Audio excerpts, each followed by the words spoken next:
ស្ដីគង់ឲ្យបងប្អូនបាទពេលនេះជួបជាមួយខ្ញុំយើងរែម្ដងទៀតបាទខ្ញុំចំណោះជាម៉ូតូជាងរែបាទ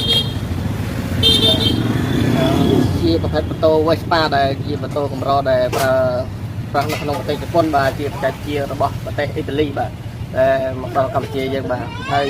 ម៉ូតូនេះត្រឹមតែអូចេញឃ្លាំងទេបាទតែវាអត់ឆេះសម្រាប់បងប្អូនយើងមួយចំនួនឃើញម៉ូតូចម្លែកអញ្ចឹងវាអត់ឆេះទៀតគឺគាត់ថាវាពិបាកបើបាទជារឿងធំបាទតែនេះគឺជាមិនពិបាកអីទេដែលមកបងប្អូនយើងគាត់នៅរំលងគិតថាវាពិបាកដំបូងយើងគ្រាន់តែដោះមើលពូទីមើលទ្វារពូទីបាទមើលពូទីសិនហើយទី2គឺមើលទ្វារពូទីមានភ្លើងមានអីហើយមើលទ្វារវាឡើងស្នឹមឡើងអីអត់បាទពូទីឡើងស្នឹមហើយឃើញថាវាដំណើរការល្អហើយគឺយើងមើលសាំងវាទៀតបាទយើងនំតឆេះយើងមើលសាំងមើលបាទសាំងវាគឺធ្លាក់មកនៅបាទណាទី3គឺមើលសាំងបើសាំងវាធ្លាក់មកហើយគឺចាំយើងមើលតង់ចុងមើលអីវាបន្តទៀតបាទតែបើសាំងមិនតធ្លាក់មកទេគឺដូចម៉ូតូហ្នឹងអញ្ចឹងបាទគឺវាអត់ឆេះបាទតែសាំងវាពេលដែលយើងពិនិត្យដល់កន្លែងសាំងទៅឃើញថាវាឡើងឆ្នឹមបាទឡើងឆ្នឹមដូចខ្ញុំវីដេអូដែលខ្ញុំបានថ្ងៃនេះគឺឡើងដូចឆ្កទៅម្ដងមកស្ទះរមអីផ្ទះអីទាំងអស់បាទវាសាំងវាអត់ធ្លាក់ទេបាទផ្លេចទៅប្រើប្រេងរាយបាទប្រេងលាយតែម្ដងអញ្ចឹងចាំខ្ញុំដាក់វាឲ្យចាប់ខ្ញុំឆែកមើលបងប្អូនបាទ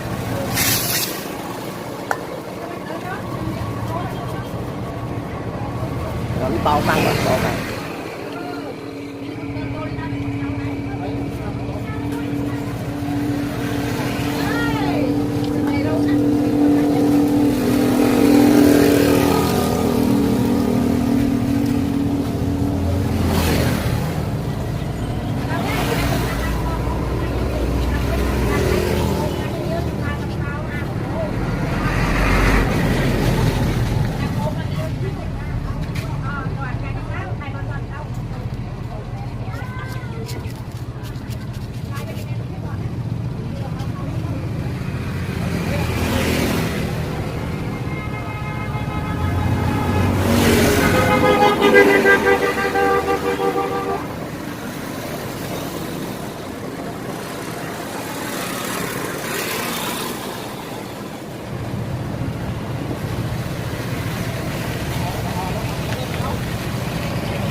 Fitzgerald Kennedy, do solemnly swear.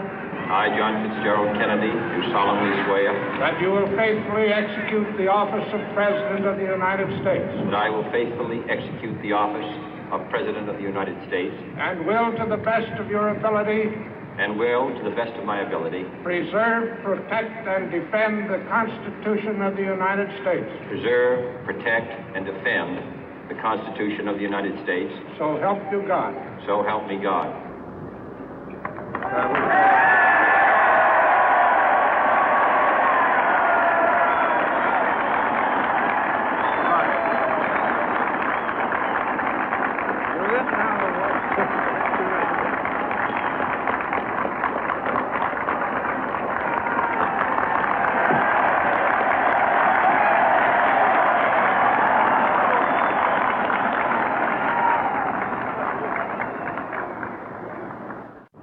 Vice President Johnson, Mr. Speaker, Mr. Chief Justice, President Eisenhower, Vice President Nixon, President Truman, Reverend clergy, fellow citizens. We observe today not a victory of party, but a celebration of freedom, symbolizing an end as well as a beginning, signifying renewal as well as change. For I have sworn before you and Almighty God the same solemn oath our forebears prescribed nearly a century and 3/4 ago. The world is very different now, for man holds in his mortal hands the power to abolish all forms of human poverty and all forms of human life. And yet the same revolutionary beliefs for which our forebears fought are still at issue around the globe. The belief that the rights of man come not from the generosity of the state, but from the hand of God. We dare not forget today that we are the heirs of that first revolution. Let the word go forth from this time and place to friend and foe alike that the torch has been passed to a new generation of Americans born in this century, tempered by war, disciplined by a hard and bitter peace, proud of our ancient heritage, and unwilling to witness or permit the slow undoing of those human rights to which this nation has always been committed and to which we are committed today at home and around the world.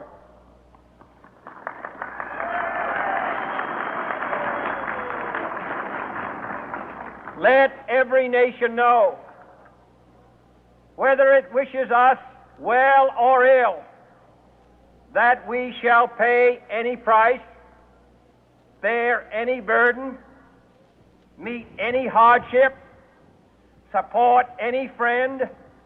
oppose any foe to assure the survival and the success of liberty.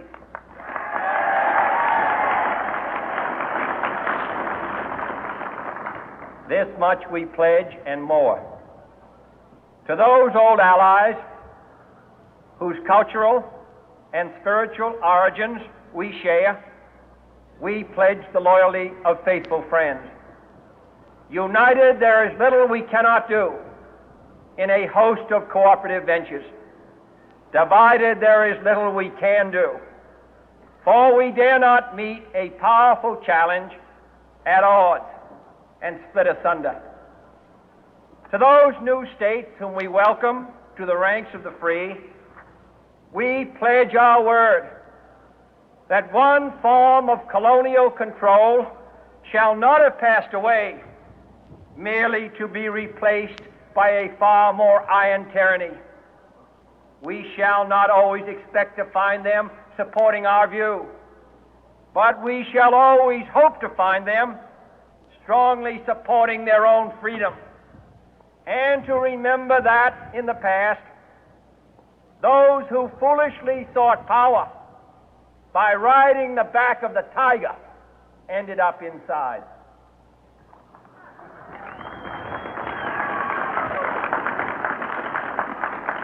To those people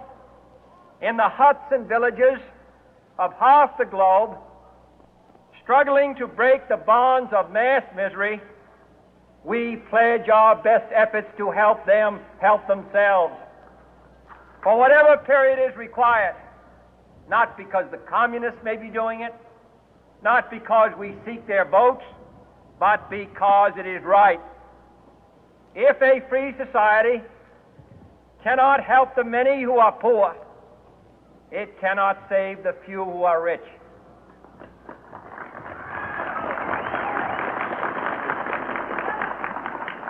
To our sister republics south of our border, we offer a special pledge to convert our good words into good deeds in a new alliance for progress, to assist free men and free governments in casting off the chains of poverty. But this peaceful revolution of hope cannot become the prey of hostile powers. Let all our neighbors know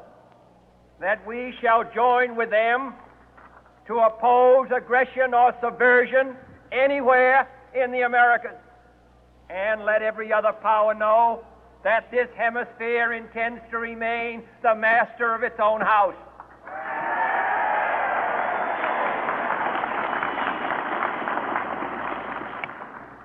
To that World Assembly of Sovereign States,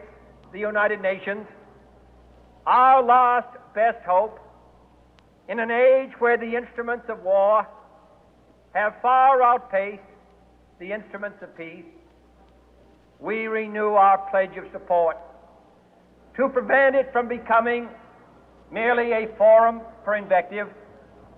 to strengthen its shield of the new and the weak, and to enlarge the area in which its writ may run. Finally, to those nations who would make themselves our adversary, we offer not a pledge, but a request that both sides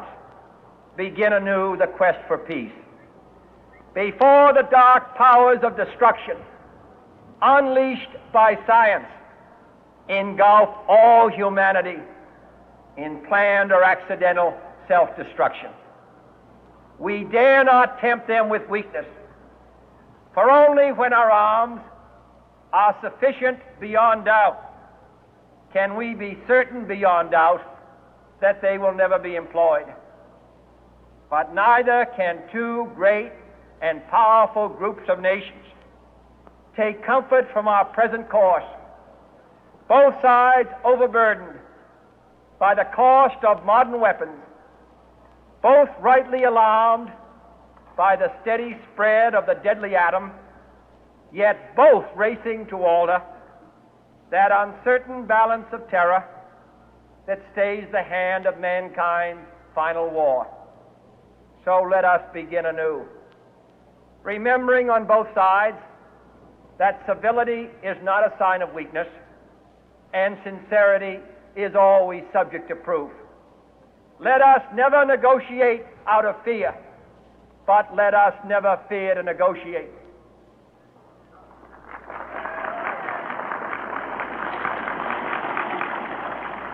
Let both sides explore what problems unite us, instead of belaboring those problems which divide us. Let both sides, for the first time, formulate serious and precise proposals for the inspection and control of arms, and bring the absolute power to destroy other nations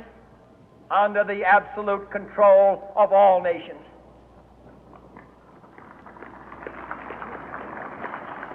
Let both sides seek to invoke the wonders of science instead of its terrors. Together, let us explore the stars, conquer the desert, eradicate disease, tap the ocean depth, and encourage the arts and commerce. Let both sides unite to heed in all corners of the earth the command of Isaiah to undo the heavy burden and let the oppressed go free. And if a beachhead of cooperation may push back the jungle of suspicion, let both sides join in creating a new endeavor, not a new balance of power, but a new world of law, where the strong are just and the weak secure and the peace preserved. All this will not be finished in the first 100 days, nor will it be finished in the first 1,000 days, nor in the life of this administration, nor even perhaps in our lifetime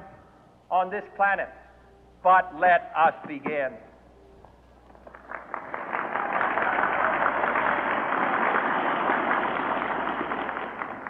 In your hands, my fellow citizens,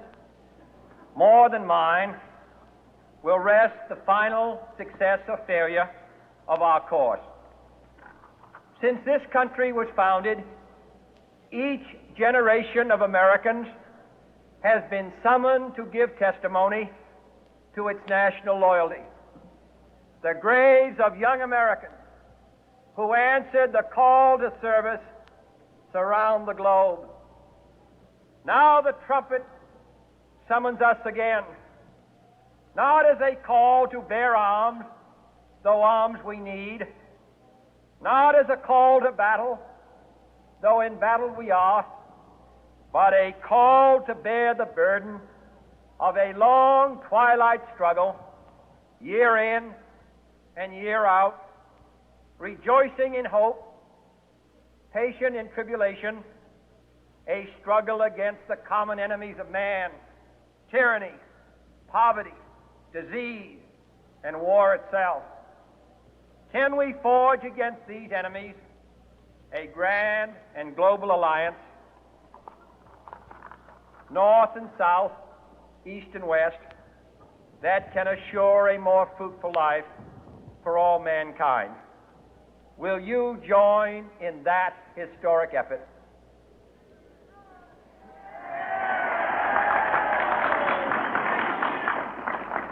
In the long history of the world,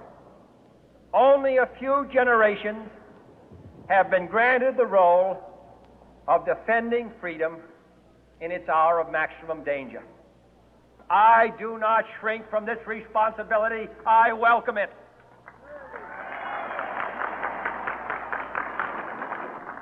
I do not believe that any of us would exchange places with any other people or any other generation. The energy, the faith, the devotion which we bring to this endeavor will light our country and all who serve it. And the glow from that fire can truly light the world.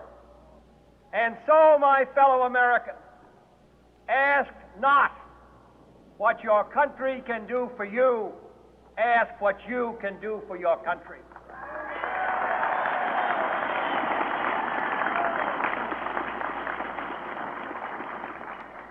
My fellow citizens of the world, ask not what America will do for you, but what together we can do for the freedom of man.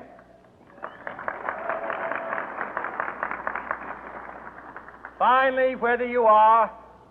citizens of America or citizens of the world, ask of us here the same high standards of strength and sacrifice which we ask of you. With a good conscience, our only sure reward, with history the final judge of our deeds, let us go forth to lead the land we love,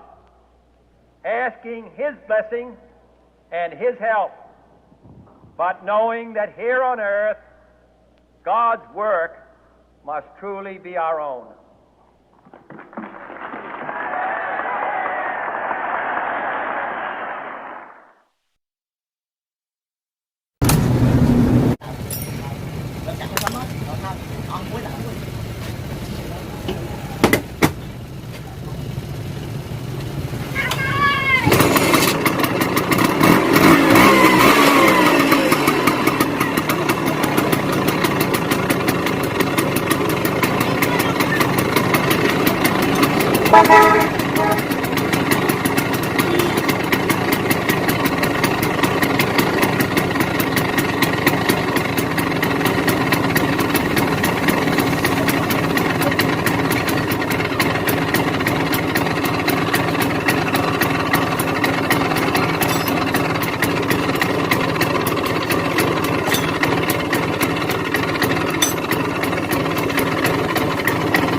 Ha ha ha.